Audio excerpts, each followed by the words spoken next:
one portion of it. I would like to move the Nantucket Community School update before we do the Superintendent's Report. We have a motion approved, as amended. So moved. All in favor? Aye. Okay. I would also like to welcome Catherine as our student representative. And for the last 10 years, our student representative has been very vocal, so don't feel you have to bite your tongue. You can move chairs too. Don't sit still. Okay, any comments from the public? Okay, moving on to Nantucket Community School update.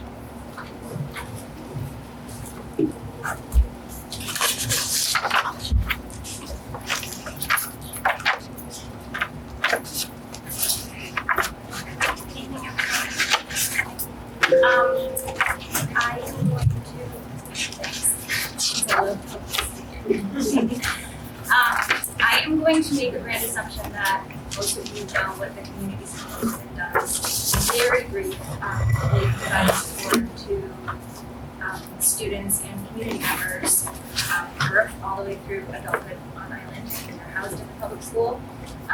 We also live at 56 Center Street. We have an office at the elementary school and in high school for the community. We are funded, we operate on a budget of roughly $1.7 million, and we get around $500,000 in appropriation. It changes from year to year, but that's where we stand now, from the town. And we operate through fees and grants and gifts from the community. Each year we operate to attempt to break even, and each year it's a roll of the dice to see where we end up, depending on what types of programs we're able to run and what the community's needs are. We are town employees, but not employees. And the community school works to cover the benefits for our staff each year. That is not covered by our funding.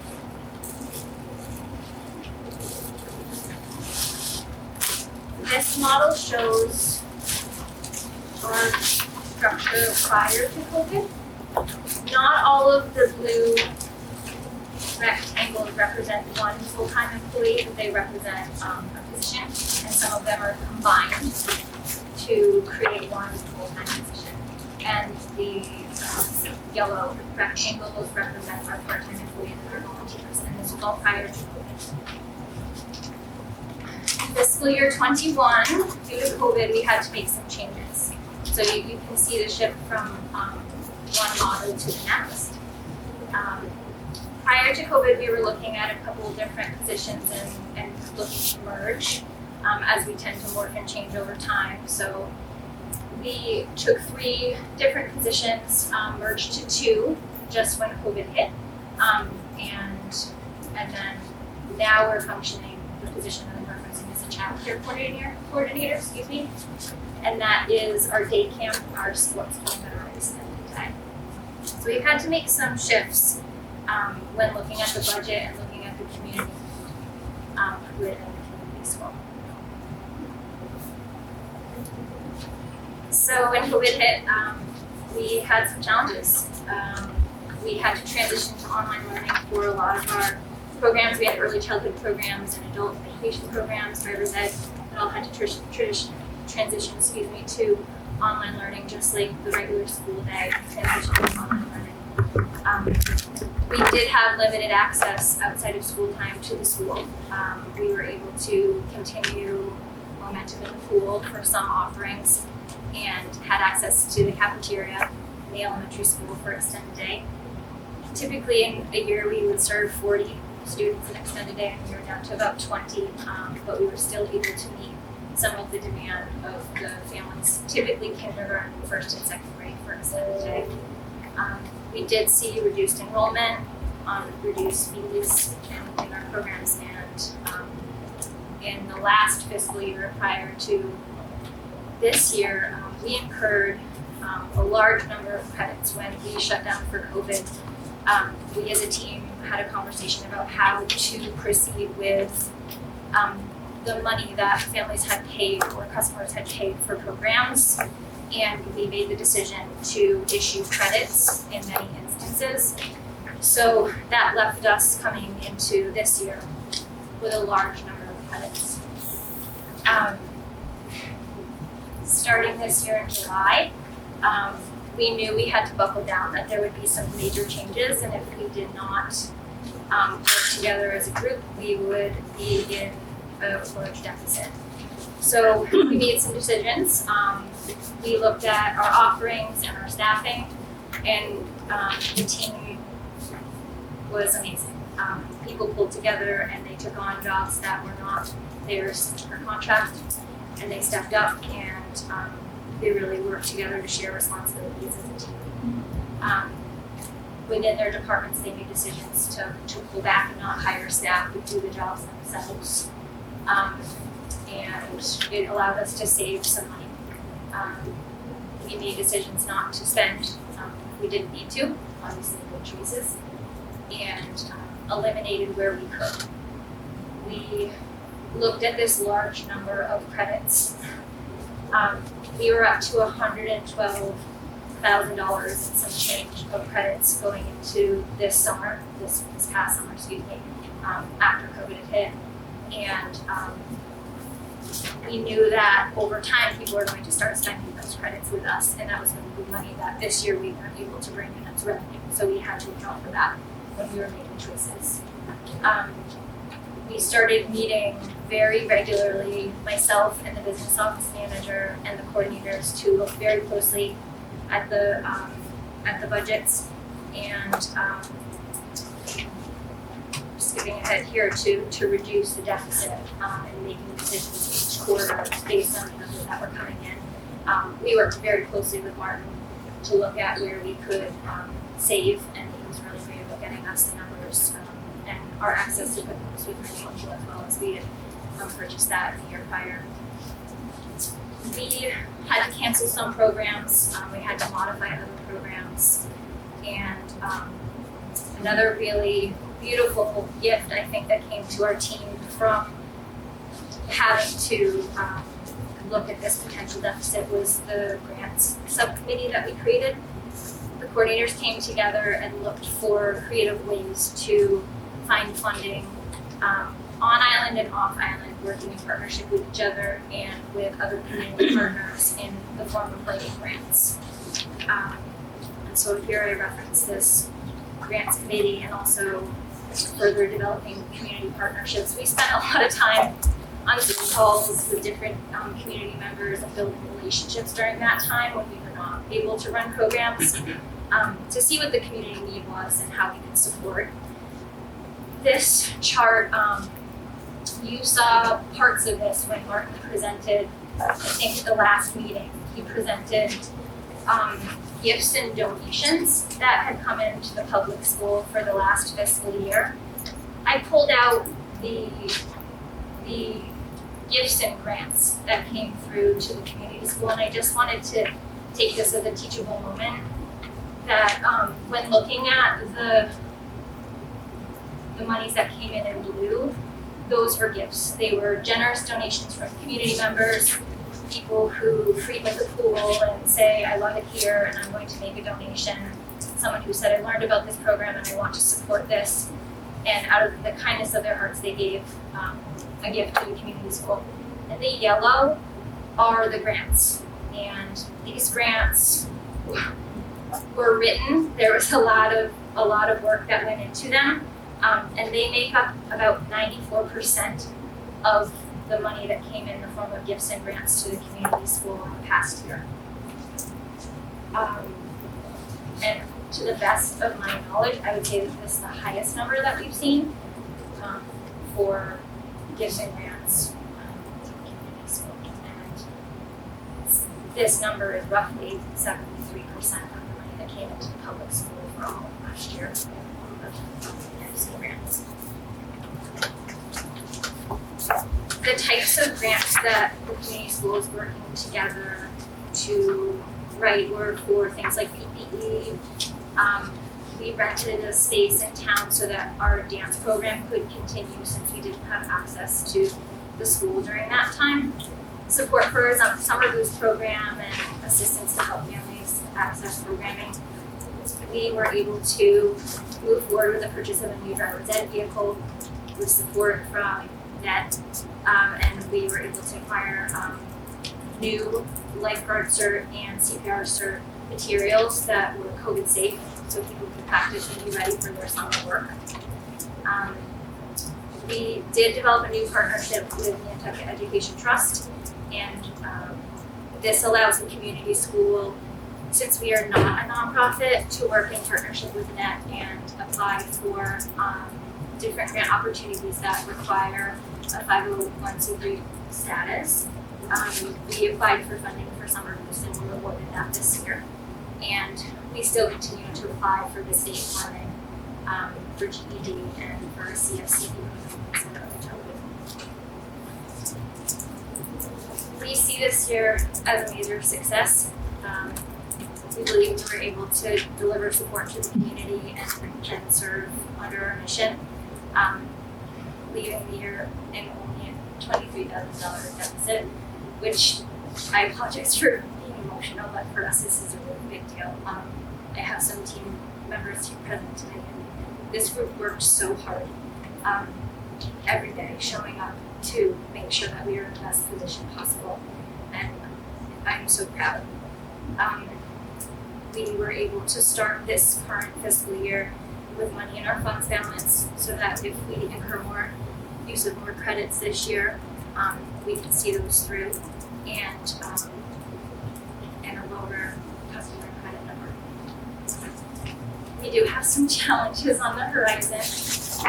We have a good number of open positions at the community school that we have been interviewing for, and we feel confident that we'll be able to fill.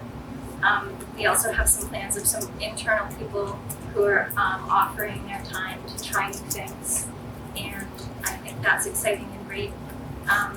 And we'll continue to adapt and try to support our staff and the community as we navigate the times ahead.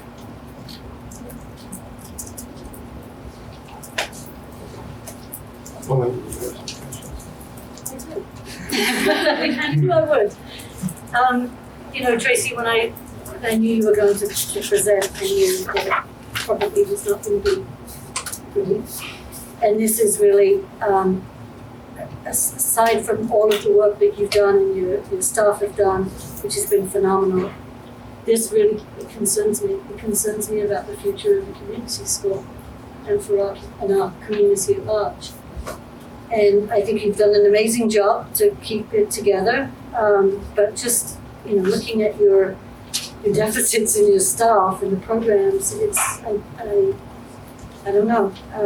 I think that we as a school committee need to look at this very carefully and make sure that we support the community school to stay in one piece. I just have a question on the extended day when you were talking about that. It was a limited program, but did you turn families away, or did you just serve? We had a very short waiting list, and then it actually worked out that some families would move on, they would withdraw their children, and we would pull quickly from the wait list. If we did have a wait list, it was short-lived, and we were able to meet the demand of the community. It was a smaller program for sure, it was half the size, but I believe we were able to meet the community at that time. Our list this year we're at 30 right now, and we're able to take 30 with what we have for space access, and we do not have a wait list currently. So we evaluate, and I have Diane and I talk often, and when it comes to space use, we try to work around it and get us to a place where we can meet the need of the community, especially when it comes to childcare. And I would think with everything that we've gone through with COVID, just the social, emotional, mental health needs of our families is just off. It's not. And we've got to continue to provide recreational programming as well as adult education.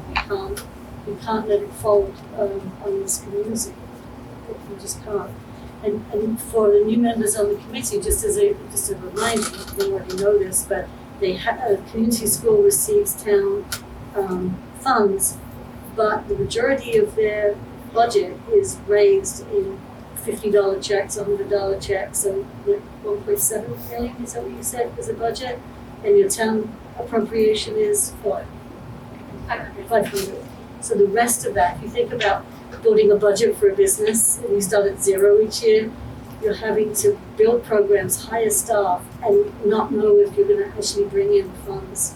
So it is very stressful, and I commend you, Tracy, and your staff on everything that you've pulled off this year, because I know it couldn't have been easy. And I will believe that the school committee will do everything we can. So thank you. Question? I have a question. My question concerns driver's ed. I read recently that you're getting a new car. Yes. So what happens to the car that's being used right now? So as soon as the new car arrives, we actually have an appointment scheduled for the old car in the shop. So you'll have two So we driver's will ed have cars, two but you cars. have two driver's ed teachers. Yes. Okay. And we're training two more. Okay. Myself. Okay. Because now that camp is over tomorrow, Okay. Well, I can step away Right. from camp and do driver's that's fine. I'm trying to learn how to teach someone to drive on Nantucket in August. Is tough hill to climb. My question is, and I want to be selfish, but I will be selfish. My son's right now in driver's ed, getting 12 hours and 6 hours observation, but he has to go to the mainland to take his driving test. So I can't even teach my kid how to get around the rotary. So how are they going to teach him how to merge? The testing is done off island. They're not coming here to test right now, so that is out of our control. That's a state issue. Okay, I guess my point is, if a child learn to drive on Nantucket, how are they supposed to go to the mainland and learn how to merge in the highway? That's a really good question. And I think the driver's ed is $1,000, am I correct? Yeah. I don't think it's that high. It's done in two parts, but yeah, it's It might be very cost for close sure. there. For See sure. there? It's near that. Yes. I just don't know that, is it anywhere economically feasible? And I know, Pauline, I know we've done plenty of fundraisers where I work, and I know those $50 checks add up. Would it be economically feasible to bring someone over here to teach our kids to take their test where they learn to drive? Well, so before COVID, the tester came here, and the test would happen here. Due to COVID, they are not tested here. Okay. Are we still under the COVID umbrella? Yes. At least through That's January 3rd, that's we're what the teaching DMV? online. Yes. Okay. And thank you. I just wanted to comment that I was very impressed with how well you guys were able to regulate COVID. Like, you guys have had a lot of budgets and stuff, and I felt it was good because I worked at the big shop and we had to go through a lot of regulations in order to the function under the regulations. And it's a really big change, and obviously money is also a very big problem. You guys were able to cut costs and also save a lot. I used to use for in school, a lot of kids up there during COVID. I mean, addressing Requisition, I mean, I think the inspectors are paid by the state, right? I believe so. I don't know. Okay, so we shouldn't be paying them twice. We pay our drivers as instructors. I'm talking about the testers. No, the testers is what I'm talking I don't about. know about the testers. I would have to ask Dan more about that, but they are under the guidance that they are not to come here. So they're only testing on island. But we as a community school pay our driving instructors and Oh, our teachers no, and learning The driving instructors I see, but the trainers, the testers tester. are a different issue because they're paid by the state. Yes, they're not under our purview. We don't have control over them. We've been able to make referrals for people to a site off island for people to test because they're not sending somebody here. I believe they understand the need, But I'm not sure. I just have a question. Where do the kids from the vineyard go to get their test? They're probably going on Bible. This is just because of COVID. It's not. Yeah, I understand. Just curious, so. I can just add that my son recently took his test online and it was very easy. They're not on the highway or anything like that. So in a Walmart parking lot? I mean, it's pretty close to that, yeah. Okay, great. When did that start? What town was that in? Right next to Deerfield. Deerfield, like It's actually Western Mass? Yeah, it was tight, but it was really pretty. That's far. So is Dan leaving, Tracy? I just. Dan is actually going to teach 7th grade. Yes. Oh, awesome. Congratulations to Dan. I miss him. He's not going far, and he will hopefully still be in the farm and teaching when he has time. If I may, Chair, I just wanted to thank Tracy. I know firsthand how hard this year has been for her and for the community school, and I've seen the transformation over the course of the year of the community school based on all of the challenges that you were facing and everything that you did to pull things up and to keep your teams morale high. So I commend you for that. Thank you. Great job.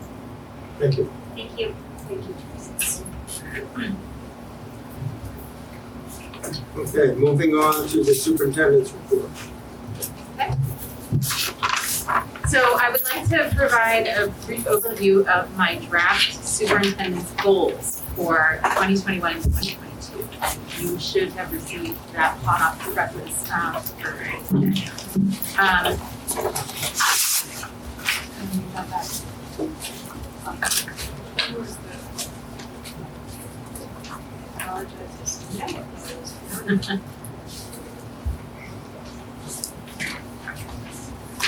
So in constructing these goals, I took into consideration elements that came from my evaluation, my superintendent's evaluation from the school committee, which I received in July. The newly created district improvement plan year 3, which I will present to you and explain a little bit coming up. And then also my first year entry plan findings, which is what I presented in July as well. So just to kind of give you an overview, the superintendent is expected to have a professional practice goal, a student learning goal, and district improvement goals. So my professional practice goal this year is to continue with the Massachusetts new superintendent's induction program year 2 at the recommendation of my coach, who I spoke with today about my goals. So by May of 2022, I will have strengthened my skills in data-driven decision-making, strategic development of shared vision and mission around district improvement, and instructional leadership by completing my 2nd year of the 3-year Massachusetts New Superintendent Induction Program. Some of the things that I will do to accomplish this is I will attend and actively participate in 13 days of NSIP content sessions for our 2nd-year superintendents. 5 are in person and 8 are virtual, so I will be traveling off island, hopefully, if COVID allows, to see my my superintendent colleagues in person, which is really nice. I will also complete all NSIP assignments and activities throughout the year. These activities include things like team building activities, protocols to use for discussion, budget building, strategic planning, a lot of the things that you learn as a first year superintendent on the job, but having seasoned superintendents to guide us has been really important, and I think 2nd year will be meaningful, especially as we move away from COVID planning, which was really the whole focus of our first year intensive program. I will also continue to engage fully in weekly one-to-one and small group coaching sessions with my NSIP coach, Matt King, who we met last year at the beginning of the year. He will be glad to come again and meet with you, new school committee members, and he's delightful and has been a wonderful, wonderful mentor to me. So my student learning goal is accelerated learning after the 21-22 pandemic year. So throughout the coming school year, I will be leading the district successfully towards acceleration of student learning within each grade level, regardless of starting point, with consideration around possible continued pandemic limitations and adjustments to learning models. We're not entirely out of it yet, but we know that we can still, I hope we can still continue and find that acceleration point for our students. Based on evidence from a variety of data points, MCAS, SNAP, data trails, school-based formative and summative assessments from the different administrations, Nantucket Public Schools students will be able to show ambitious growth or typical growth in ELA and literacy and math in all grades, but with particular attention to EL, former EL, and students with disability subgroups. Those are the areas that we need to be focusing on according to the data that's available. They will also be able to demonstrate expected or improved social and emotional growth at all grade levels as well. Some of the key action steps and benchmarks will include, with the district leadership team, I will support the building and implementation of high quality professional development throughout the school year in the following areas.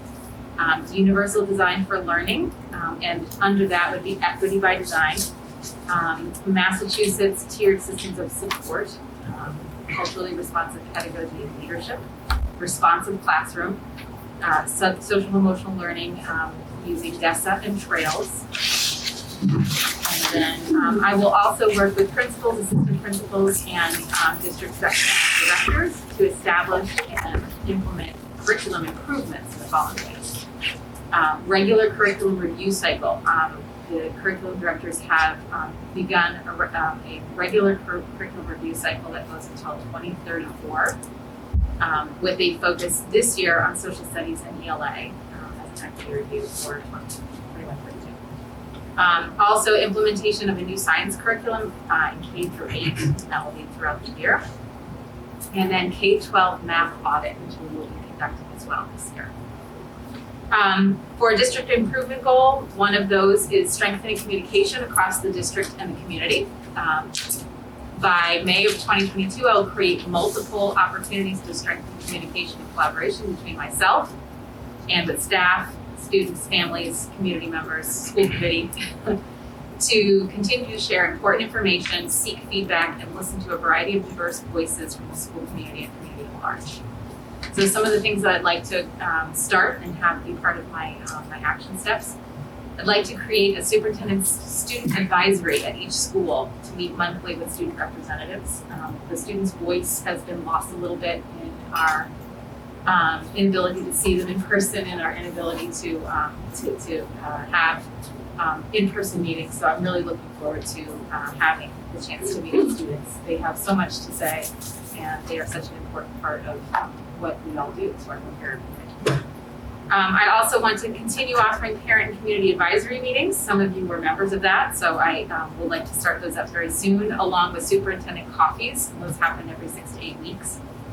I will support ongoing work of the Diversity, Equity, Inclusion, Instructional Leadership Team through the opportunities that they have for presentation and sharing of important information around equity and access. And this is all year. This is an important area that we're really focusing on this year as part of a statewide move towards stronger equitable practices. I will also attend our SNAP, our multilingual PAC, and our FOPS meetings meetings twice per year, and I will be highly visible and accessible to the Nantucket Public Schools and the greater Nantucket communities through regular visits, attending athletic events, looking forward to the first football game, and consistent collaboration with staff, students, and parents and families. Together with DLT and the district webmaster, I also hope to explore expanding our presence on social media, as I think it is good that we are marketing ourselves out with the general public. The next district improvement goal is educator evaluation.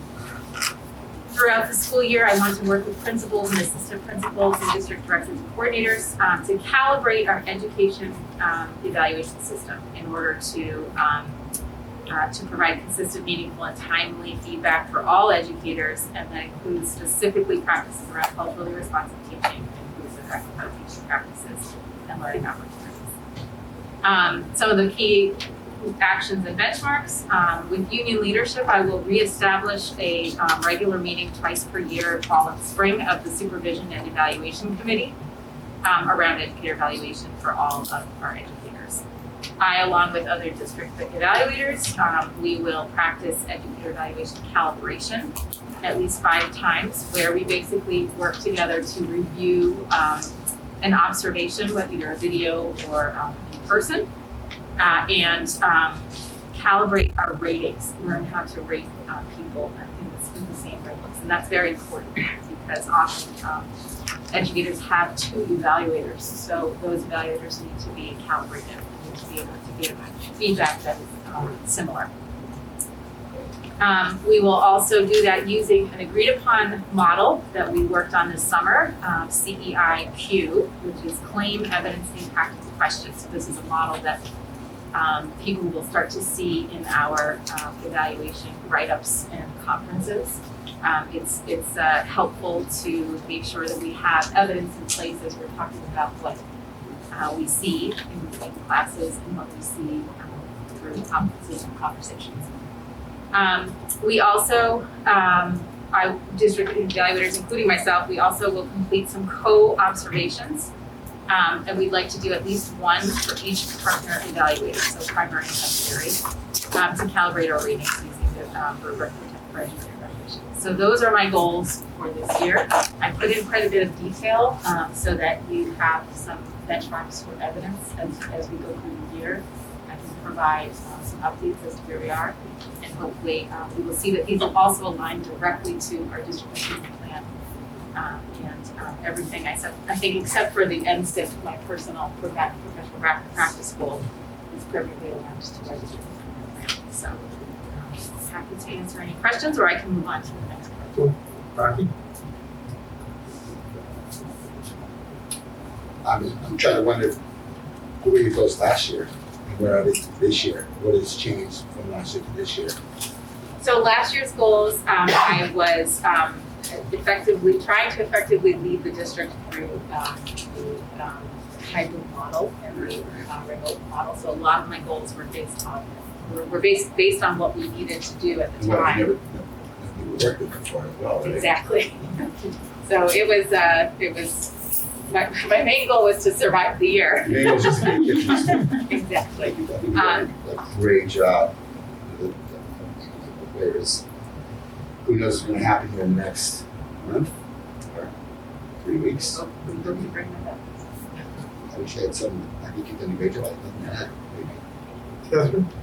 I just have a question about, you mentioned that you wanted to improve social growth. Yes. I was just wondering like how you can do that. Sure. Because with COVID and pandemic, so a lot of people haven't this. Of course. So I just That's a good point. So one of the things that I'm doing now is I'm very close to hopefully hiring or offering a position to a coordinator for SEL and student support, which is someone who works directly with students but also with guidance counselors. And that person can help to assist guidance counselors and help them to provide instructional models in classrooms, so strategies that teachers can use to have a stronger social emotional connection with their students, to make sure that students have a sense of belonging. So that's one thing is that, but also in doing so, I hope to have a stronger presence of counselors with students, either in advisory at the high school level or perhaps in classrooms at the second primary level. And we are using some curriculum as well to do that. Trails is a curriculum that we're exploring for middle and high school. And DESA, which we presented, which Deb Gately presented last year, is the assessment that we use for students. And if anyone flags to a certain level of urgency, then we make sure that we have support in place. So, answers your question. And I really like the superintendent student advisory. Great. will let me know and I'll put you on it. These are great goals. Thank you. I just had one question about the culturally responsive pedagogy. Yes. Is there a lesson plan? What does that look like? So there is culturally responsive teaching and culturally responsive pedagogy is an area that comes in through equity by design. So some of the work that we're going to be doing throughout our professional development we're contracted with a very well-known organization called Novak Consultants, and they're going to be working with us on how to provide we talked a little bit about this in our workshop, more of a universal look so that all of our students that have different cultural situations and come from different cultural backgrounds feel that they belong and feel that they are reflected in the curriculum so that it is not something that is so far of a stretch that they don't feel connected. And so that's part of it. And there are the Department of Education. It kind of ties in also with the evaluation goal because the Department of Education has created a guide with experts who have come up with how to identify what to look for when an evaluator goes into a room to see that teachers are taking into account the different cultural backgrounds that people have or the different needs of their students. So it's actually very well supported and very well guided. And so we have a lot of support with that from the students. Thank you. Yes, I apologize, I didn't see this ahead of time, I don't know when it came out. It came out right now. Oh, okay, so it's not in my packet, No. so it could, oh, okay. It's not. You will I have it in just front gave of it to you, so it's yeah. like- Yes, they just passed this. You may have had, you can have mine. Oh, okay, so yeah, let's have a copy. But a question on the student advisory. Yes. How do you intend to choose the students?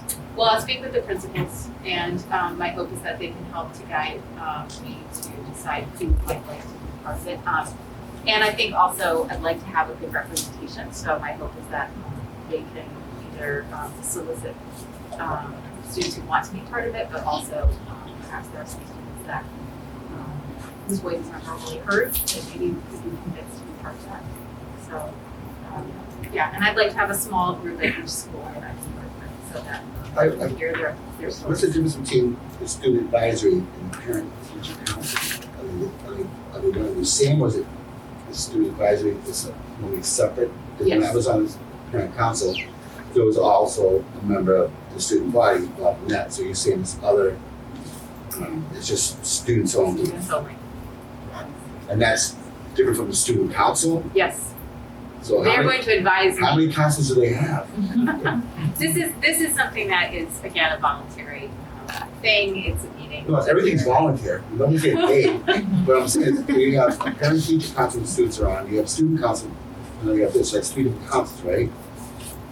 Yes, I think it's a little different in that it's a chance for me as the superintendent and instructional leader of the district to have an opportunity to sit down with only students and hear from them, hear their voices. Now, are students allowed to come to the Superintendent of Coffee as well? Sure, but they're usually in school if it's a coffee or if it's after school. Of course, they're always I'm just, I'm glad that you are looking to diversify the voices of the students, because I think if you rely on the students who are going to join all the clubs and want to be part of the conversation, we're going to get the same students and different participating in a lot of activities. Diversity is fabulous, and I applaud you for it. I think it's important to look for more students. Under the social emotion, Zona was pioneer of making sure that our guidance people met with their students several times a year instead of maybe once a year. And we're going to follow up on that and push that. I certainly hope so. So yes, and again, if we bring on this coordinator of SEL and student support, that person will be working closely with high school guidance regularly. Right? Put that also on her or his responsibilities. Thank you. So moving on, shall I continue? I have a few Yes. more points here. Okay, so the district improvement plan. year 3. Now, I'm not going to go in great detail on this because you did receive this a little bit ahead of time. It is a draft action plan, year 3. And in our workshop on August 3rd, I did share the district improvement plan for year 2. And I also shared with you newly revised vision, mission, and core values. And you provided us some very valuable input that I shared with the district leadership team, and we have made some adjustments.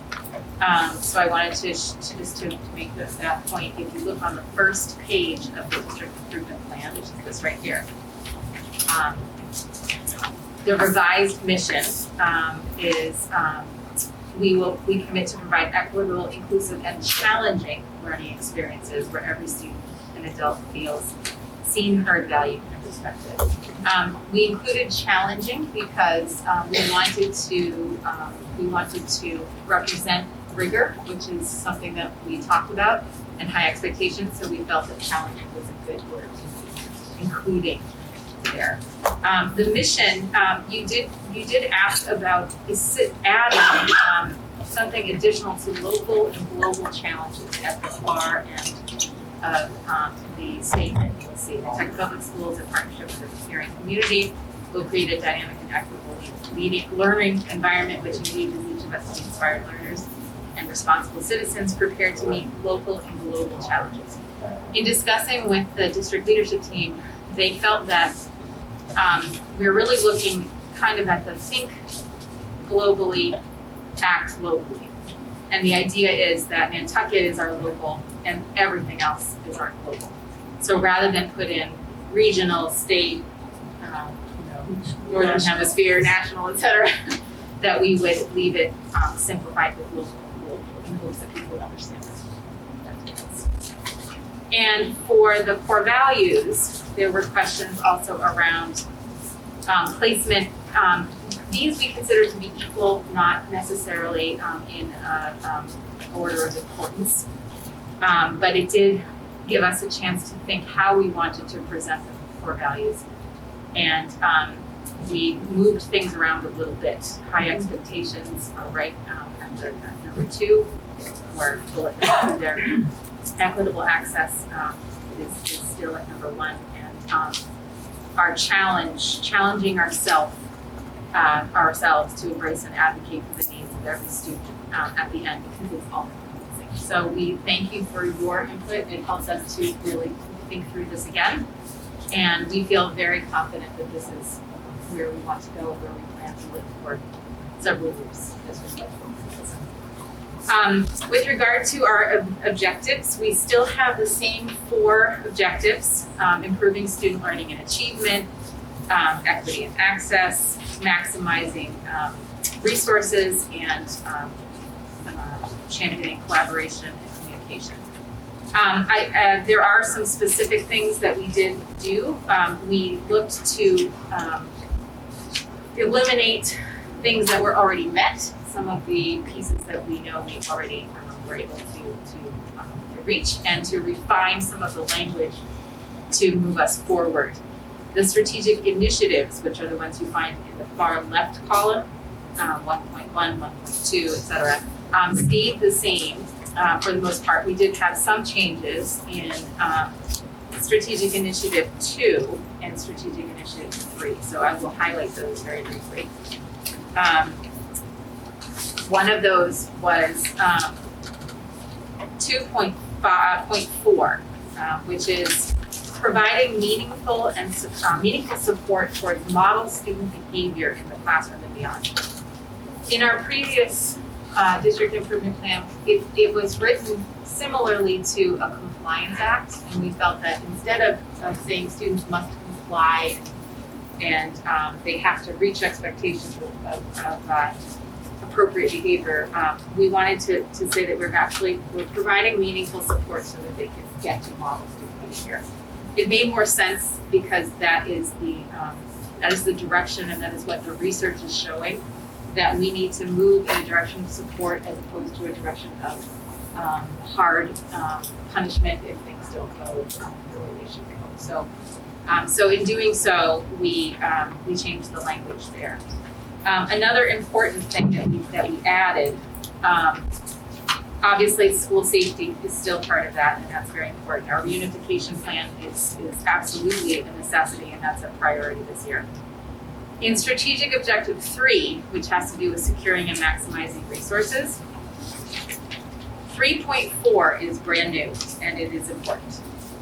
Expanding housing inventory for staff. One thing that we've heard about, and is a hot commodity right now, is housing. And we really need support, and we need active planning to make sure that we can provide affordable housing for our staff. And I'm excited that the Nantucket Educational Trust is also still looking at that as a major part of their work. And my hope is that we can continue to build this also at the district with your support. It's something that has been challenging this year in keeping staff and in attracting staff. Some have been very reluctant to come here because they have not been able to find housing. So that's challenging. And in strategic objective 4, we limited our objectives down to 4. We whittled them down to 3. Three. Strengthening partnerships with parents and families, strengthening partnerships with the local community, and developing partnerships with community among district staff. So my goal ties right into this as well, because I thought this was important. So it is a draft, and of course we would really appreciate your feedback. At the end of each section is an area that includes resources to support implementation. And we've put all of the funding sources that we have that have been really helpful to us in being able to move forward with this plan. The district leadership team took quite a while this summer to really think through this and to be thoughtful about it and think about it on how it would really work for us. So I hope that you have. I can answer any questions for you. No questions. Does the district have a grant writer? We do not have one grant writer. Many of us are grant writers. I know you're a grant writer. Do you have someone who goes out there that does? No. When I was at the Boys and Girls Club, there's tons of grants out there, but it is a town search for grants, and they don't come cheap. But sometimes what you put out there financially, you get back tenfold. Is there something that's ever been thought of to hire a grant writer to look for the grants that could be beneficial to our district? There have been people that did grant writing in the past. Yeah.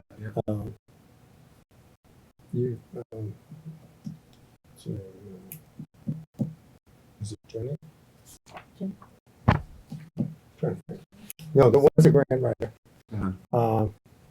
No, I agree. And I think it's important to try and look at what we can get. Well, the first thing you got, how much does this grant writer cost? You're like, holy moly. So if he costs like $50,000, but he brings in $200,000, then he's paid for him or herself. I'm just wondering, because I know other nonprofits use grant writers because the money's out there. You just get some digging. It's just all. Well, I have to say that I have some grant writers sitting right out here. Many of the leadership team have written grants, and but some of this, that's their job. I know. Sit around all day long and get in there and get dirty and get in there for the grant. Not to go down to classroom K-5 to deal with something. I understand, but I will say I wanted to thank them because they have done the job. I know you've done a great job. I'm saying, would you want some help?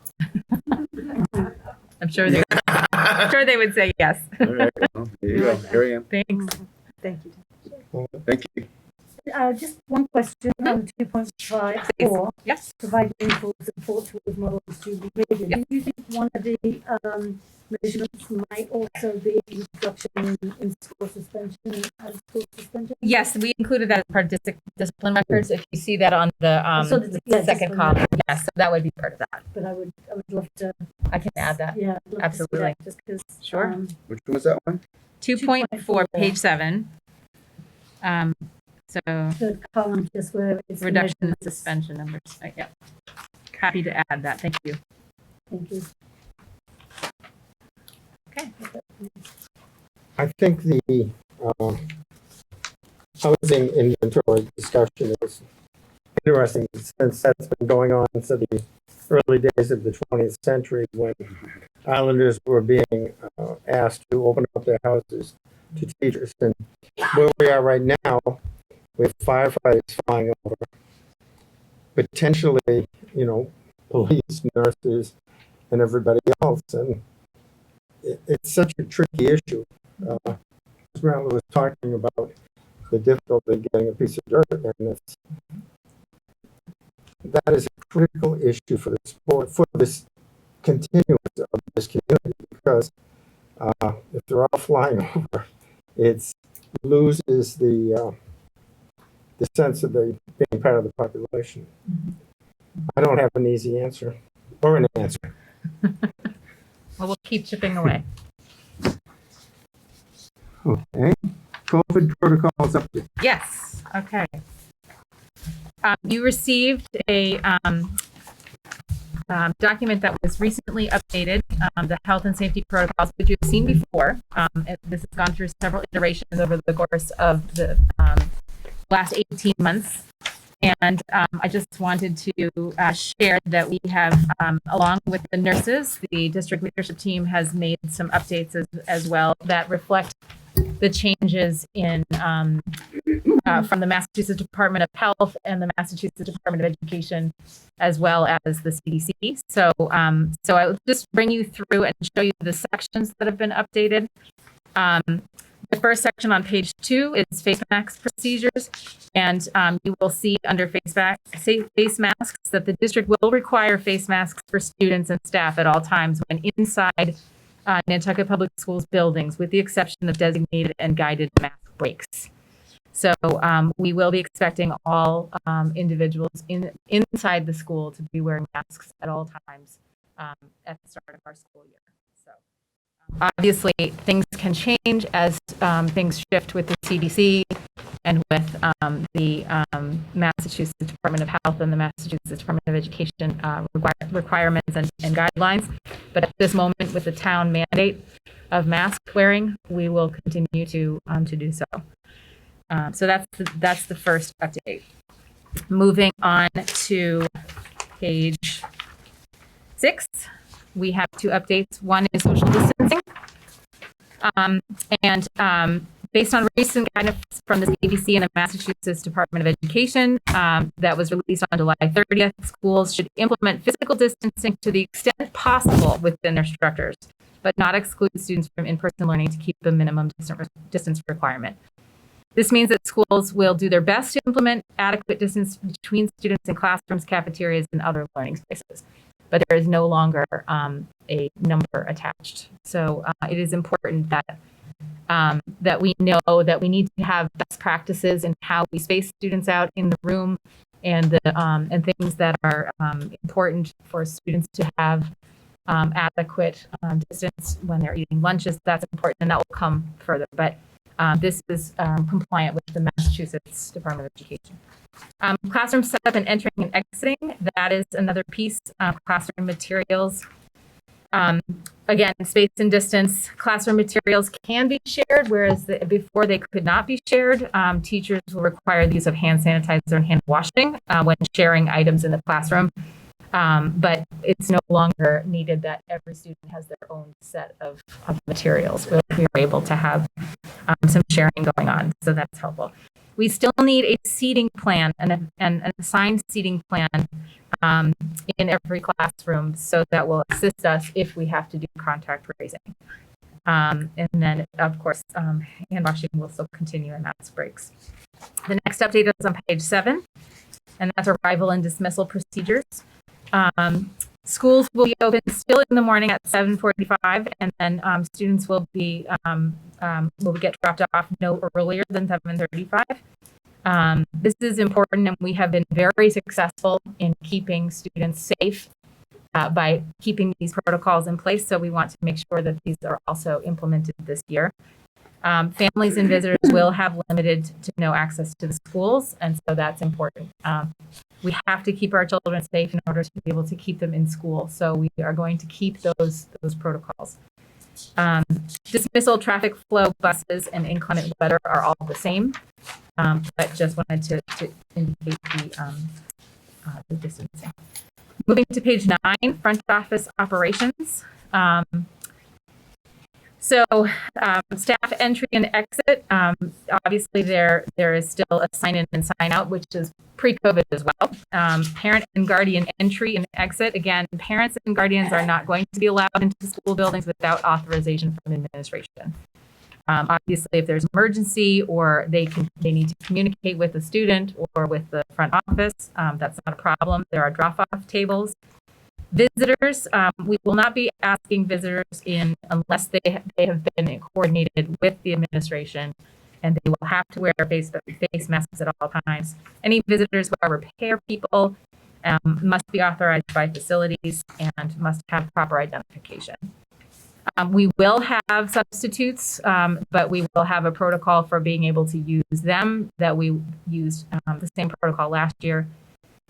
Meetings inside the school building. So all of our staff meetings will be held in person and clearly with masks. All individuals must remain masked throughout their meetings when indoors.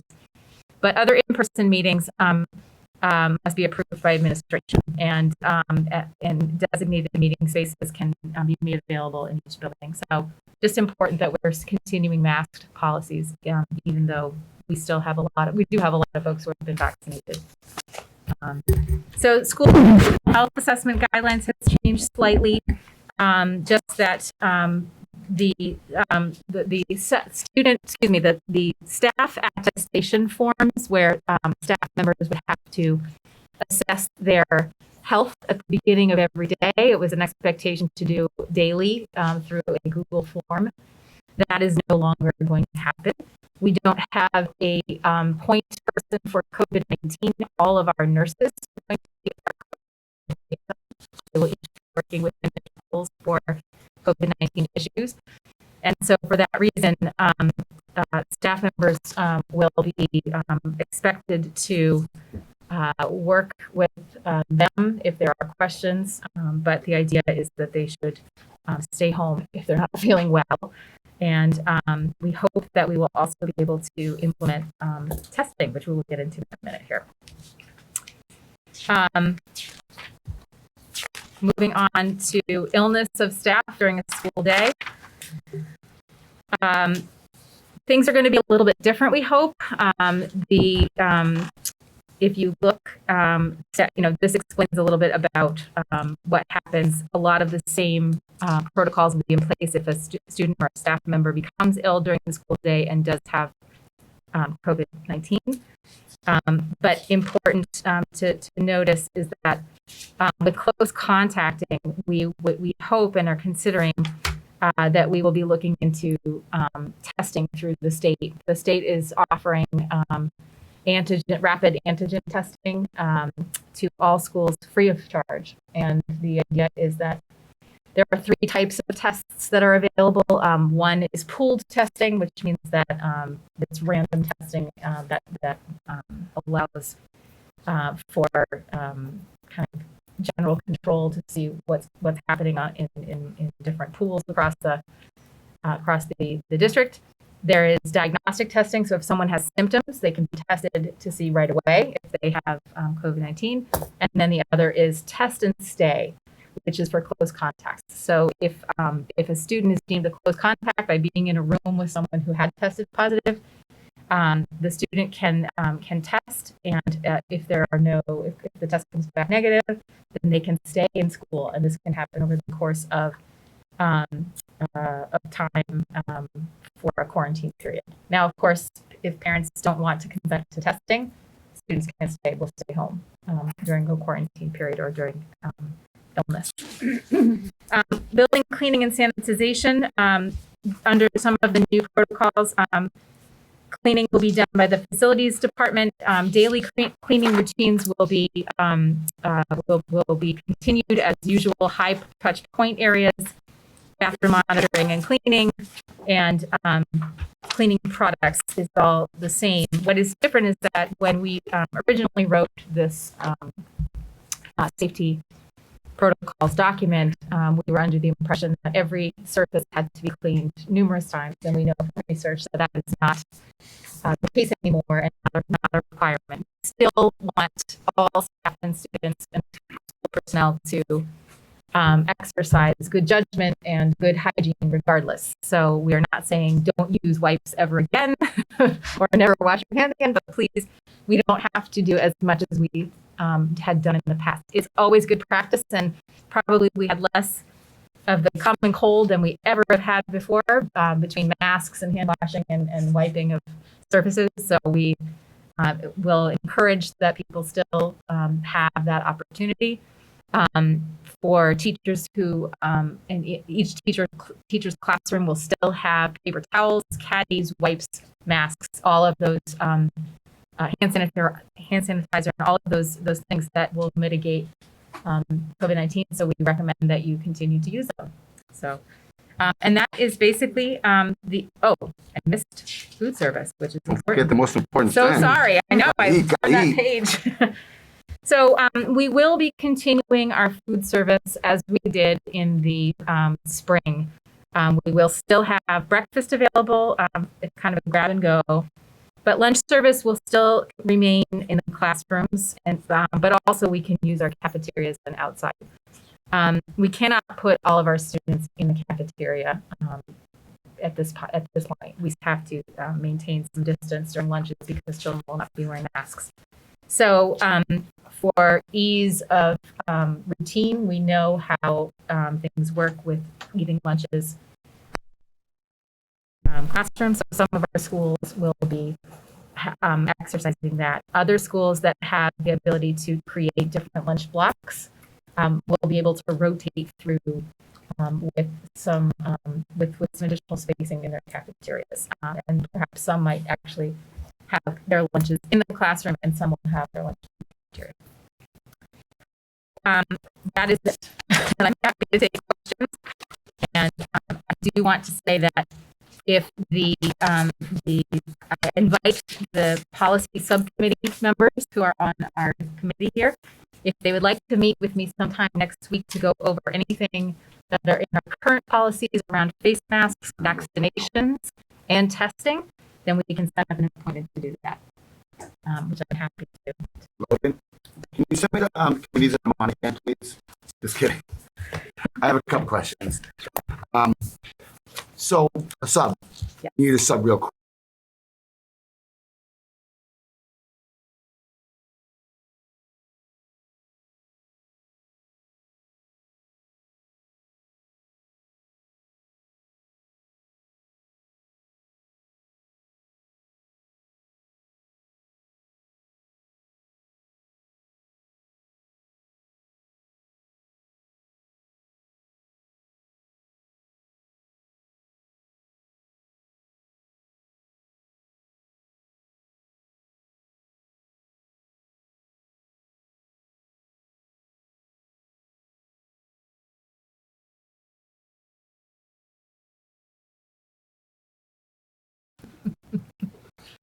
Okay, moving on. I just wanted to ask, so for lunch, Mhm. it says that like students will have to provide their PIN to the cashier, but does that mean they have to buy it still? Or No, is it this free? year that must have not been changed in the document. But thank you for saying that. I will So- remove it. Okay, This year lunch is provided free of charge. that's what I was. Yes. All lunches? Yes.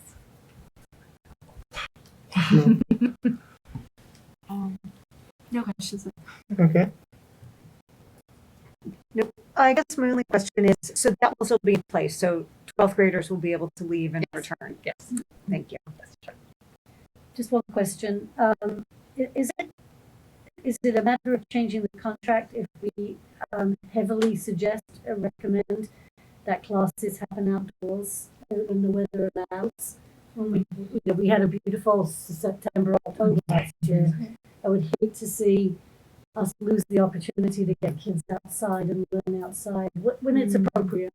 We certainly can suggest, but it is up to teachers to make the decision. I know principals and directors, all of us have been talking about saying, let's get our kids outside as much as we can. So we'll continue to suggest that and strongly encourage people besides just our phys ed and our science teachers to bring students outside. I'm not sure what classroom that was, but when you come in, the first on the right, we think you go down towards where maintenance is, they were outside all year. Whatever teacher that was, bravo.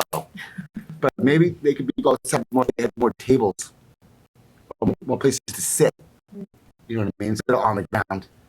Maybe, you know. A parent, through Tim, sorry, a parent had suggested a conversation I had today is, you know, could we ask our parents to send a towel, you know, with every student so that you've got, they're bringing something to sit on. Yeah. You know, obviously when the weather is appropriate, but can they not just sit on the floor? Well, you can have all my chicken box tables once we close in a month. Yeah. You It's know just, what I mean? you know, I think it's, I just C6. think Diane. that it's really important for us to be looking at that, not just for I agree with you. but the health of Outside is kids best. and the students. So, thank you. Great, thank you. One final thing, I think. Two more, actually. Wow, I'm sorry, I'm dominating tonight. We're almost fully hired, with the exception of 2 teaching positions that I know of, 2 administrator positions, 1 educational support personnel position, and 5 TAs across the district. We are looking for, we've had some issues with some teachers who are in place and had made some resignations at the last moment, so that's a challenge. We had a couple of teachers and an athletic trainer who were hired or close to hired and then changed their minds. So that's been a struggle this year. We have high hopes for a coordinator for student support and SEL. We had good interviews this week, so we hope that will happen as a new administrator for 10 months. And our assistant principal position at the elementary school, we have sadly not had very viable candidates for the position, but we have put in place an administrative intern position. And we have one very, very viable candidate for that position, and hope to receive more, but we'll have more news about that coming up. I am embarrassed to say that I never introduced some of our newest hires at our last meeting, so I want to take the time to welcome our new members of our district leadership team. So I'll start with Patty Obie, who is our new EL director. We wave. Travis Lombardi, who's our new athletics director. Tracy Maylou and Adrian Lombardi. I know Tracy's not here, but Adrian is here. They are our new assistant principals at CPS. And Matt Hunt, who is our new assistant athletic director. So welcome. Thank you. I have a question. How many assistant principals are there at CPS? There are 2 this year. And how many assistant principals are there at NES? There is no one at the moment, but there will be one. Just trying to figure that out. Okay. Yes. So you have received a projected enrollment form, and for some of you this may look a little bit foreign. So I'm happy to kind of quickly go through it. This is what we perceive to be our numbers coming up from the registrations that we have in the classes and the Aspen data that we currently have from last year and then going into this year. What we've noticed is that our final number is about 14 students above where we ended. So we are gaining 14 students with a total of 1,675. We do notice a large kindergarten class coming in with 126 registered kindergartners. So that's definitely a good reason why we might have seen a little bit of a jump there.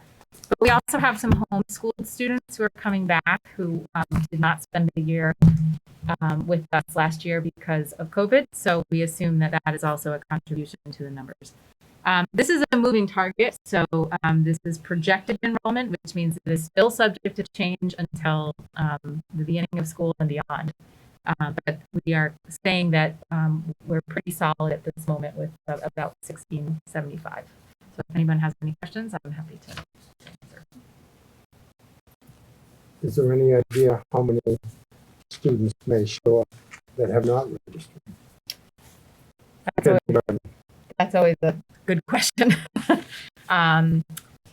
Can always happen, but I know that Sarah Erickson has done a fantastic job in reaching out, as well as Kim Kubish, in reaching out to parents and saying, get your child in so we can get them registered. So I think we're doing well, and we're getting closer to having most all kindergartners registered. I guess there are, I believe, going to be about 140 births. Oh goodness. There you go. Gotta get that middle school done. New middle school. Moving on to math pathways. If I may, Mandy's going to call in, and I will be starting a video for her. So she'll be calling in on this phone, and it's a conference call. Obviously.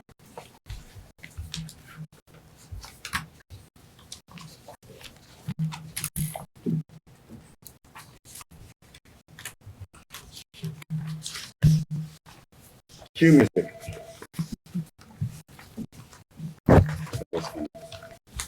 No, not at all. Another chuckle. Thank you very much. Hello, Mandy? Hi. You're not on the computer, hold on. Are you there?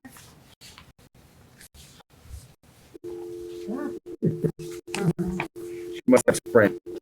No, she was actually, I'm not sure what it's.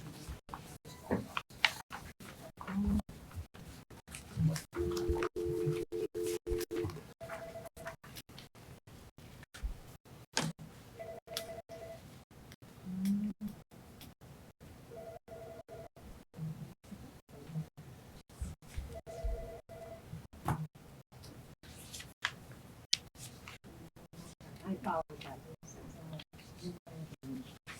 Okay. Third time, you have to change your password.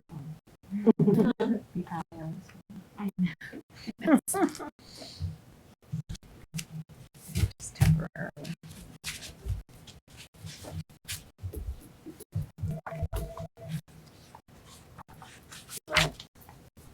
Hello? Yep. Well, we're gonna go with it. The speaker is, the conference speaker is not working, but we can certainly hear you. Okay. And I will get your presentation. So, I apologize for this is obviously not the best way to do a presentation, and I appreciate your patience and flexibility with this. So, we're going to be talking about the secondary math pathways this evening, and I have a video of a presentation that I created, and is going to graciously share that, and then I can take questions following that. Does that sound like a good plan? You sit down there, yeah.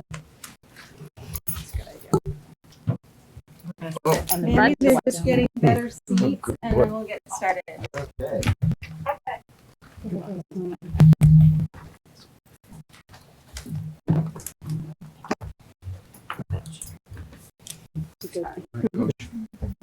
What's the wireless one? All downhill from here.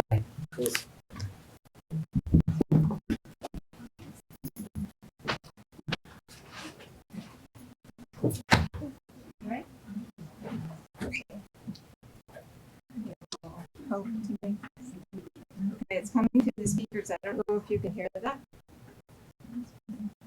you hearing it? Strengthen foundational math skills, abilities, and knowledge, as well as to differentiate pathways based on students' college and career interests. While we have developed both pathways for career readiness and college readiness, today's presentation is going to focus on the college readiness pathway. So just to quickly show you, this is the career readiness pathway. We will have another presentation on a later date that is focusing more specifically on this pathway. And this is the college readiness pathway. And let me just take a minute and orient you with this slide.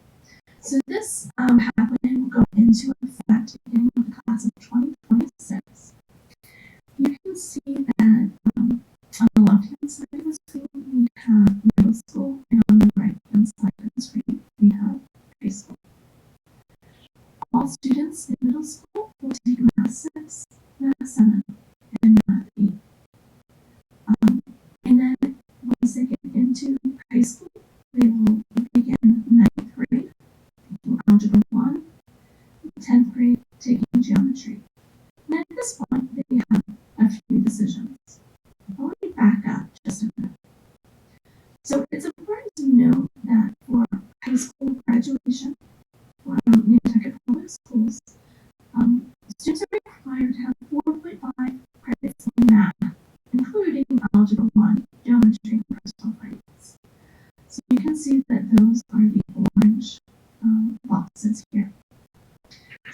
And so what I would like to emphasize is that previously we have offered an Algebra 1 course in 8th grade.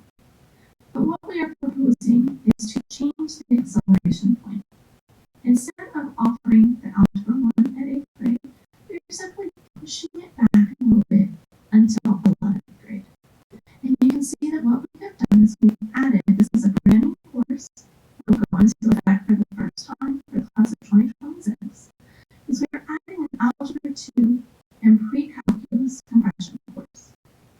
By doing so, this should alleviate any concerns of all students starting in 9th grade taking Algebra 1.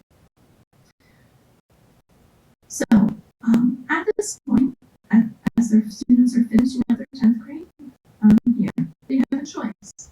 They can take Algebra 2, pre-calculus compression as 11th graders, and then they can go on and they can select at least one of these courses. Some students might decide to take more than one, double up their junior and senior year.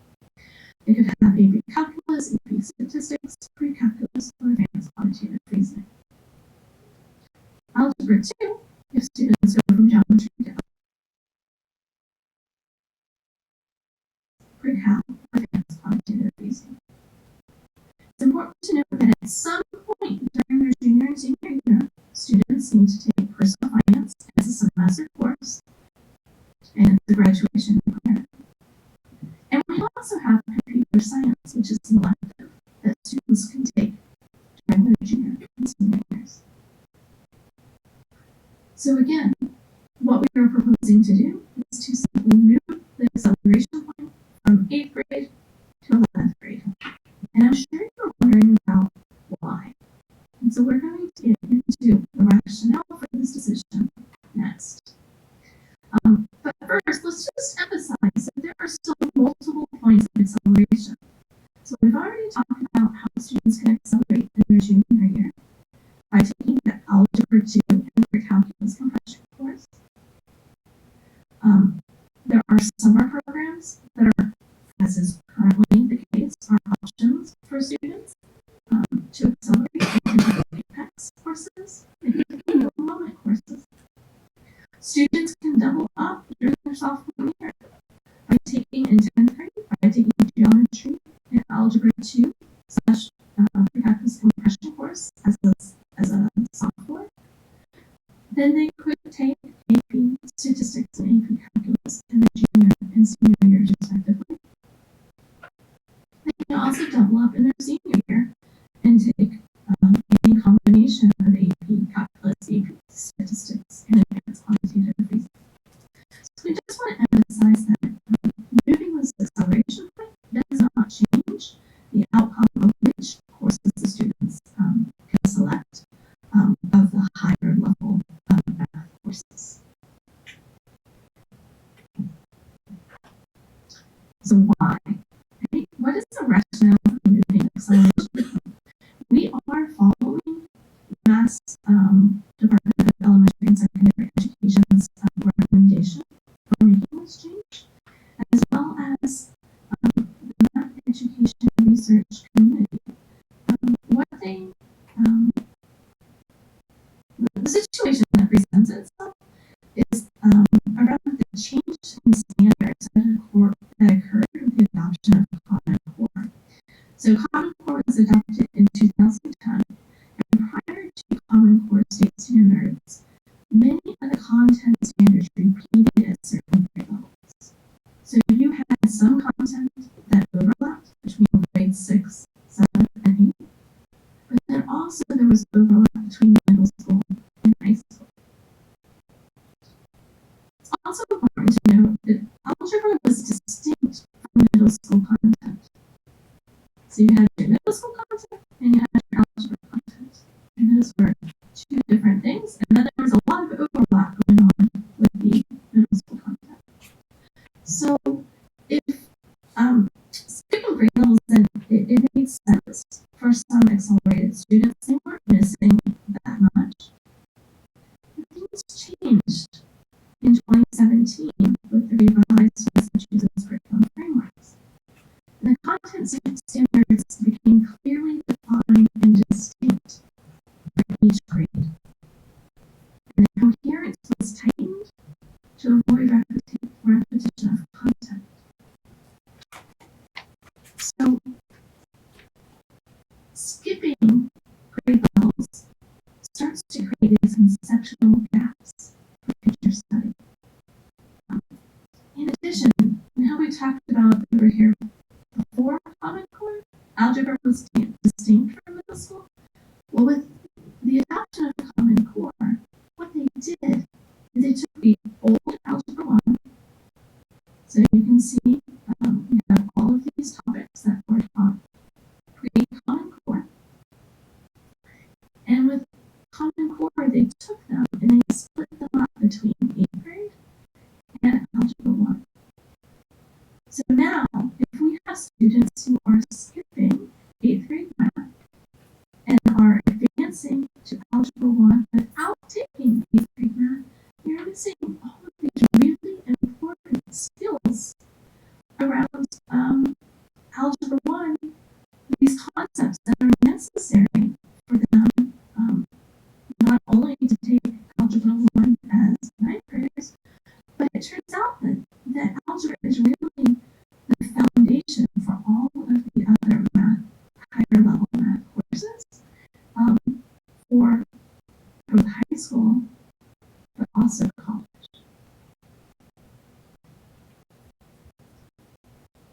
So that question arises, why are we racing through algebra? It's not supporting student learning, and it often leads to conceptual gaps.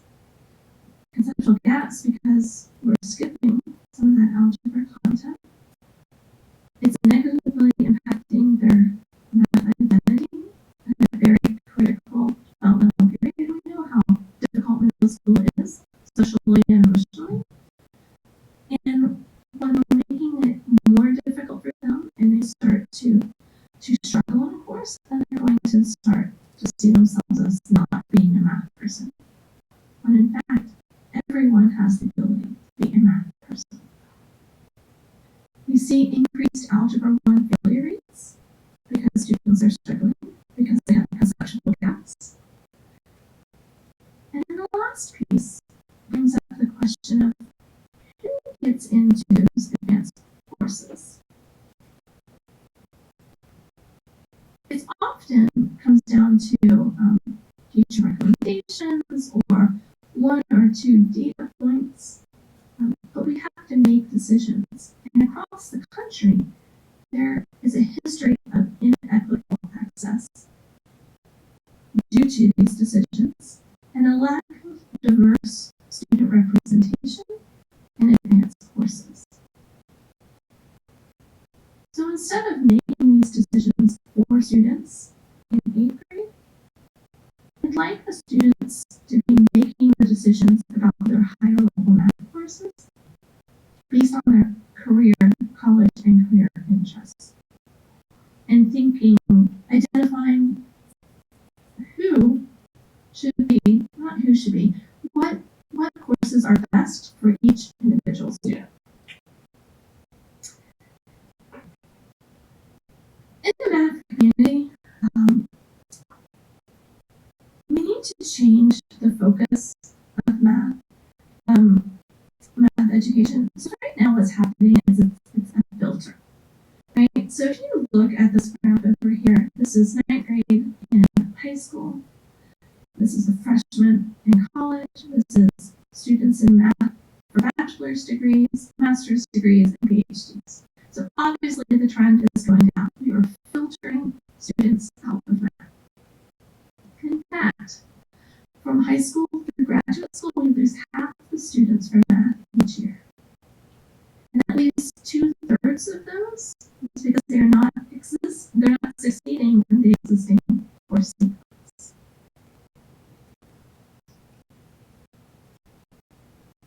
And it turns out that enrolling more students in advanced high school courses can have negative consequences for math achievement. Again, it's not that we're saying that students can't take the advanced math courses is that they really need that strong foundation. They're struggling here because they don't have the strong foundation in algebra, because we are rushing them through algebra. So we just want to slow down and really learn algebra deeply, and then accelerate at a more developmentally appropriate period.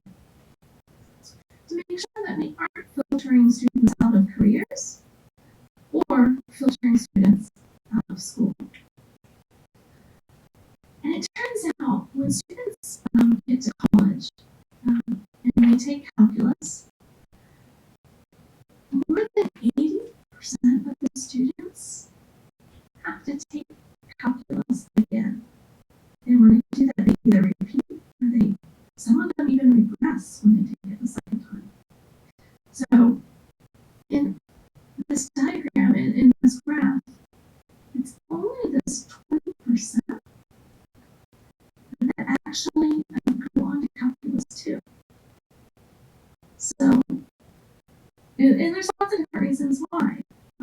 If calculus is required for a major, students have to retake it in college.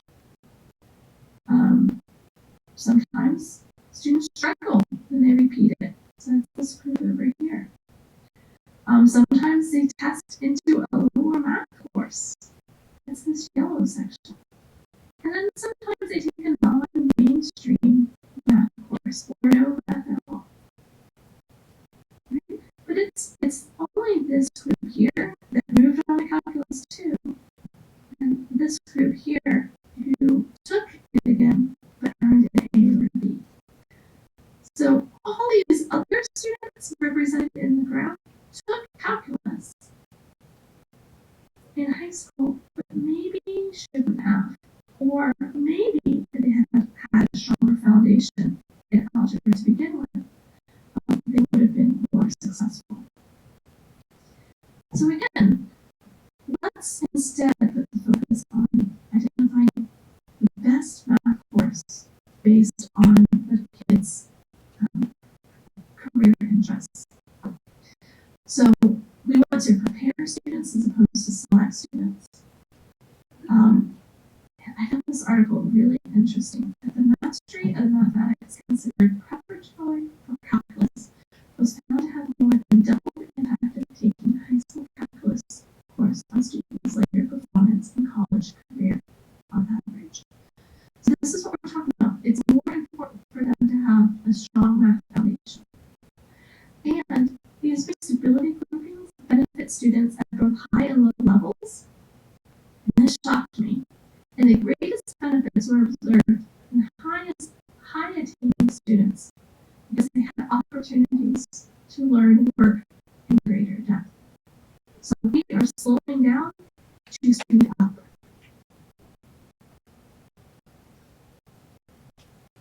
It's also important to think of math. Math is often increased, and even in this presentation, right? We talked about the sequence of math and the courses you take in order. But once you get to higher level courses, it's more of a web, right? So we want to emphasize that STEM, statistics, and quantitative reasoning are not a hierarchy. They all have different purposes. They have different purposes. And we need to allow for options for multiple pathways for students that best align to their career interests. And in doing so, at the same time, we need to allow students to have multiple ramps to accelerate and to accelerate for a purpose. So in Massachusetts, we have been linking high school courses to career interests.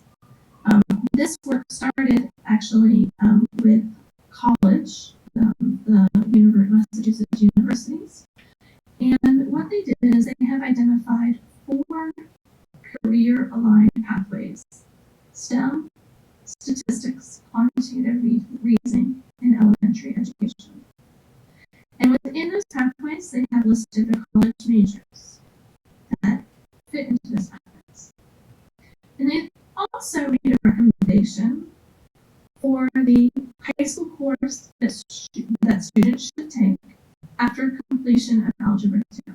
So if they're in the STEM pathway and they're interested in these careers, then it would make sense for them to take further their senior level math, pre-calculus, or calculus. If they're in the statistics pathway, then statistics or AP statistics makes more sense. If they're in the quantitative reasoning pathway, then quantitative reasoning or statistics makes sense. And if you're in the education pathway, then pre-calculus and calculus make more sense. It's important to note that once on a pathway, students are not locked in. The vertical alignment is a mechanism to build relevance and connection in order to sustain future study of mathematics. So students in these fields are going to stay in mathematics longer because they're learning about mathematics that is relevant to their careers. So we have taken the pathways and also organized it by career interest. And we'll make this presentation also available. And you can see, so it's very similar. This is for the STEM, there are 4 different ones: STEM, statistics, quantitative reasoning, and elementary education. Right? And so the focus is on what happens in 11th and 12th grade years. Again, you can still accelerate in other ways, but this is, I'm just talking about the most common track. So students could take the compression course and then calculus, they could take Algebra 2 and then pre-calculus, and then there's this optional elective that can happen with computer science. For statistics, they can take Algebra 2 and then pre-calculus, or they can take Algebra 2 followed by, they can also take AP statistics concurrently with the pre-calculus, if they so wanted to, or they could do the compression course followed by AP statistics. For those interested in quantitative reasoning, so you can go from Algebra 2 to advanced quantitative reasoning. You could also take the compression course and AP calculus, or the compression course and AQR, and you could take AP calculus concurrently. There's lots of different options. And then for elementary education is the compression course followed by AP calculus, or Algebra 2 followed by pre-calculus. So again, we hope that the reasons behind this slight change in when we would like to see students accelerate makes sense. We are basing it on research and the guidance from Massachusetts Department of Elementary and Secondary Education. We're trying to provide multiple on-ramps for students to accelerate, but we really want to focus on accelerating when it is most developmentally appropriate for the students and helping the students to think about which courses make the most sense for their career interests. If you have any questions, please don't hesitate to reach out. Again, my name is Mandy Bardsley, and you can reach me at bardsley@npsk.org. Thank you.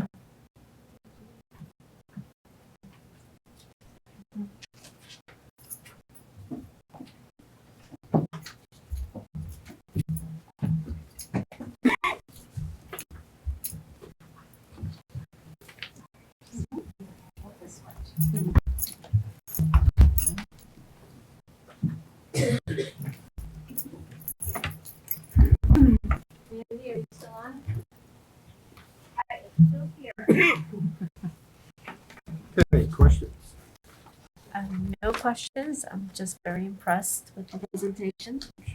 I love that. So, interesting. Laura? I don't know why I'm thinking about this, but what about for students that don't end up accelerating and going into high school? So they will be at a deficit in terms of where they are in terms of their math growth, because we do have those students. That is just the first thing that I'm curious about and concerned about. So if they're not accelerating, then they're following the traditional pathway where they would take algebra 1, geometry, algebra 2, and then another course. They could take HBR or it's going kind of down the middle of the pathway. Mm-hmm. We also have, and I think that you're getting at a little bit more, is the career pathway. So for students who may not be coming into ninth grade taking algebra, but need to take fundamentals into algebra, fundamentals into algebra, or transition math, that pathway, career pathway. Mm-hmm. And we need to do a little bit more work on that pathway, in my opinion. One of the concerns I have is that if they come in taking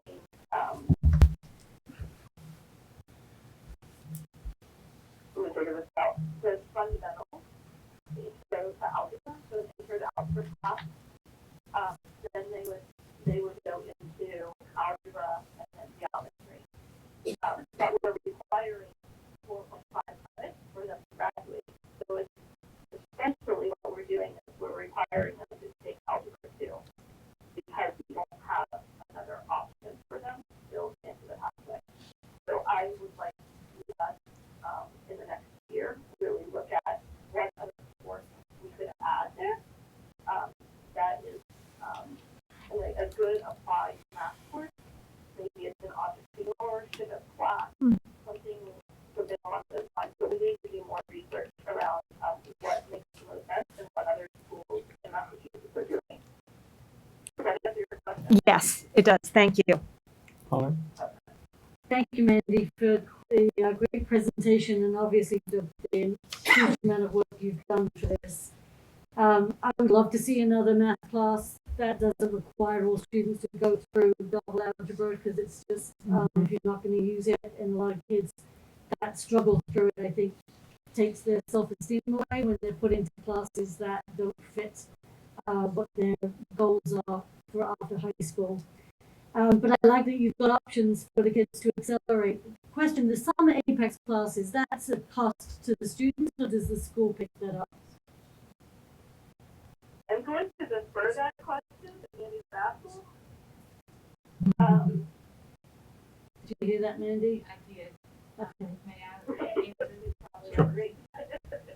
So, typically, it does cost the students if they're going to take that class as a credit recovery or a summer school course. This summer, thanks to work with Ms. Rachel, we were fortunate to offer some courses and credit recovery at no cost. I believe, if I'm not mistaken, it was a grant that supported summer work, and I think that was across the state as well. Okay, great, thank you. Mandy, what would be the plan for students that are coming in from other school districts who have taken Algebra 1 in 8th grade? Yes, that's a really good point, and I should have addressed it in this recording, and I neglected to do so. So we will be creating a standards aligned mastery test with items that correspond to each of the standards, and setting a benchmark for them to show their proficiency on that in order to move into a geometry class. So it's a situation that's going to happen, either students coming from the private schools or coming from schools elsewhere in the state or the country. And we believe that it's in their best interest to slow down and wish that they would slow down and follow this research. But we're not going to stop them if they can show the proficiency in having done so. Okay. That's great. Thank you. Marky? I think she covered everything. I'm good. Catherine? I have no I have a question. Under the STEM pathway, we have some interesting potential careers, but under statistics, what led to nursing being put in that career interest? I would think that that would really go under STEM, certainly the way nursing is construed right now. That's a really good point, and I didn't pick up on that. So this work was done by the universities in determining their pathways. So I'm wondering if they saw the need to look at statistics and really look at data, and saw that, you know, making sense of data and patterns in data as being more important than the conceptual. I'm just going to start blabbing now. This was done at the university level, so let's. I don't have an answer as to why.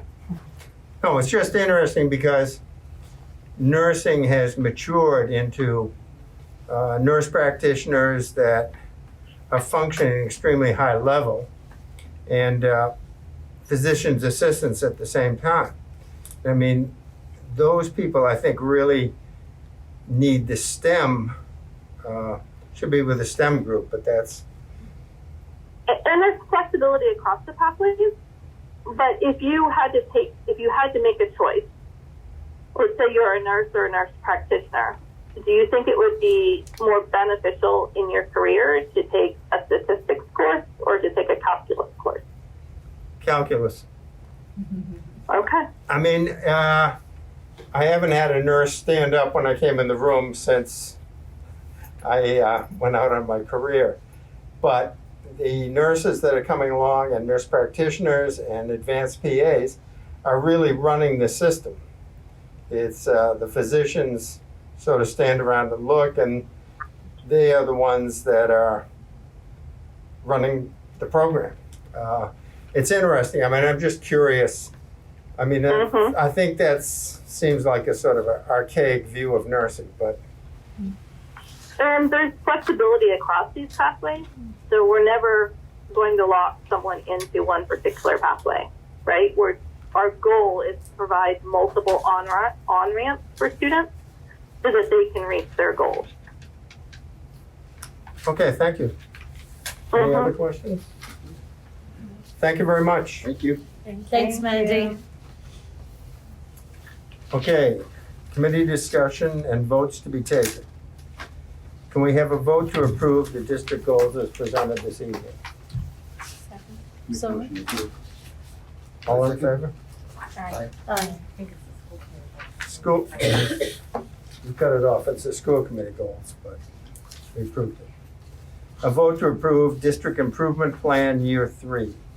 Have a motion? So moved. Second. All in favor? Aye. No. Aye. You can vote, Catherine. Well, get in there, girl. A vote to approve the Nantucket Public School calendar, draft 6, 2021 to 2022. So moved. Second. All in favor? Aye. A vote to approve the donation from Stop and Shop A+ Rewards to Nantucket Elementary School in the amount of $2,858.35. So moved. Second. All in favor? Aye. A vote to approve the donation from Nantucket Education Trust to Nantucket Community School for the purchase of new driver's ed vehicle in the amount of $12,500. Second? Second. All in favor? Aye. What kind of car is it? Escalade. It's not here. She left. I think it's a Ford. Escape, probably. Yeah, It's a hybrid. It's a Ford it's a hybrid. hybrid. There you go. Okay. Thank you. Nice. Okay, a vote to approve the donation from the Community Foundation for Nantucket to Nantucket Community School Summer Boost Program in the amount of $10,000. So moved. Second.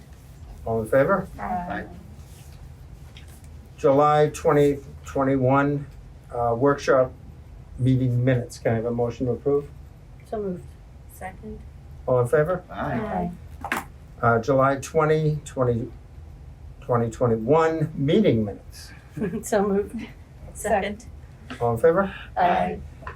August 3rd, 2021 workshop meeting minutes. Before you, Yeah. just have misspelling, typo on line 24. So I'd like an amendment to inclusive is misspelled. And I'll second with the amendment to the typo. Okay, all in favor? Thanks. Okay, transfers and invoices. So moved? So moved. Okay. All in favor? Aye. Subcommittee. Has anybody been doing anything in this heat? Who are the policy people? I can honestly say right now, sir, is that I've been a little busy. And Yeah. just trying to learn this part of it. Sure. And I didn't realize there were 4 other subcommittees you have to learn on this committee. But I don't even, Logan, can you say me one more time who's on the committee, who starts the committees, you know what I mean? How's the ball get rolling in August? I'm not sure how to proceed, to be honest with you, sir. Sure. If I may through the chair. So I actually extended an invitation this evening to say if the policy subcommittee would like to meet, we can come together to meet about specific things that were part of the health and safety protocol, but we can also begin our work on the J policies because we go through all of the policies. And I do want to mention that to the 2 policy subcommittee members, your binders are sitting right there. That right So, there? The one you carried in, yes. One of those is yours. Logan? You're gonna keep. I don't want to be on that. Too late. Good Lord. Okay. So we do not go through the whole Oh, thank binder you. at once. We go section by section and we are starting to review the J policies. So that's What about the correct. other committees I'm on? How does that, where does that start? Where does it begin? You weren't at the meeting and that's why. You know what they say, right? Don't show up to that meeting, you get on every committee. Any other committees been meeting? No. Okay. Just Nantucket Yeah, sure. Education Trust met today, as a matter of fact, and we are working with Dr. Hallett to ensure that the school housing, we are rotating some of the units. We have 12 units at Cow Pond Lane, and we're currently working with Dr. Hallett to look at the needs that she has for hiring, and we will be putting in some new tenants shortly. So Okay. that's It's awesome. exciting to be able to have that opportunity. I'm kidding. So Catherine, do you want to say anything? Oh, I was gonna take the time in this meeting to introduce myself to everyone. So, my name is Catherine Kilmit-Mikey, and I'm going to be a senior at Nantucket High School. I'm a part of the Chinese Club, the National Honor Society, Student Council, and the newly formed Student Alliance Anti-Racism group that began, and I believe will be continuing on to next year. I work at the bake shop, and I've worked there for 3 summers now. So I've been a long time employee. And I enjoy playing recreational volleyball and playing the keyboard. And I'm looking forward to working with everyone in the future. So thank you. Welcome. Great, well, Welcome. Bravo. Chairperson, if I may, through the chair, Sure. I'd also like to add that Catherine was also on the principal's list last year. Correct me if I'm wrong, Catherine, but I National think it was Honor every Society, Hmm. So Thank you. She's underselling herself a little bit. I just wanted to make sure and add that. Well, she picked up voting very quickly. Okay, agenda for the next meeting, September 7th. Sure, I'm happy to give a little review. Certainly we will share opening day and week activities with you. It's going to be a lot of budget work. So Mr. Angelov will be the person of honor during that meeting with budget planning calendar, some directives, fourth quarter budget report. He also works with food services, so he'll be doing the food service financial report and price update, authorizing student accounts, and we can look at a school committee retreat date if we wish. And that is to be determined. Do you have any idea when you would like to see that go I think we could certainly have that happen at either between the two meetings, but perhaps after the meeting on the 21st. Might make more sense between that and the October meeting. Okay. So. Anything else from the committee? Can I have a motion to adjourn? So moved. Second. All in favor? Aye. Aye. Out before 8.